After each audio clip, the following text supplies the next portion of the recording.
অনেকদিন বাদে আমি আবার বাইরে বেরোলাম।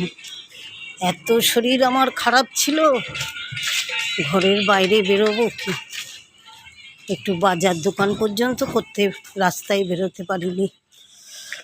এখন হাঁটতে গেলেও পায়ে লাগছে আমার। এই দুদিন হলো একটু শরীরটা, কাশিটা থেমেছে। কেশে কেশে তো একদম পেট বুক ব্যথা হয়ে যাচ্ছিল, এত কাশি হচ্ছিল। এখন একটু কাশিটা কমেছে, ওষুধ খেয়ে খেয়ে করে করে উফ বাবা, জ্বর কাশি সর্দি যেভাবে অ্যাটাক করেছিল আমাকে। আসলে এখন শরীরটা এমন হয়ে গেছে না, বেশিক্ষণ হাঁটতেও পাচ্ছি না, আর হেঁটে কথা বলবো কি, হাঁপিয়ে যাচ্ছি। হাঁটতে হাঁটতে কথাও বলতে পারছি না, হাঁপিয়ে যাচ্ছি। চোখ মুখ একদম আমার বসে গেছে, একদম শরীরটা একটু নেই, খালি ক্লান্তি লাগছে শরীরে, কিছু খেতেই ইচ্ছা করছে না।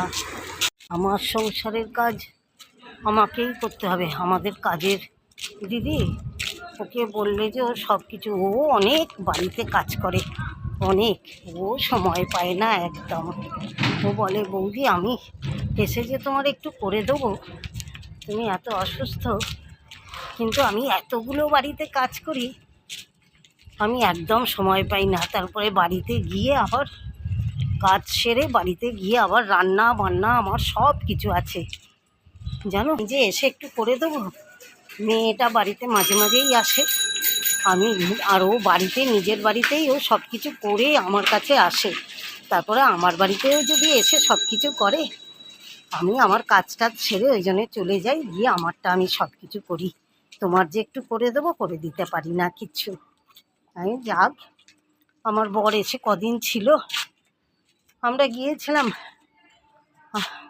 হাঁপিয়ে যাচ্ছি, কথা বলতে পারছি না, এত শরীরটা খারাপ, এত শরীরটা দুর্বল। কিন্তু আজকে না গেলেও নয়, যেতেই হতো আমাকে পঞ্চায়েতে, সেই জন্য গিয়ে বেরিয়েছি। আর শরীর একটুও দিচ্ছে না আমার, তাড়াতাড়ি বাড়ি যাই, গিয়ে একটু রেস্ট নেব।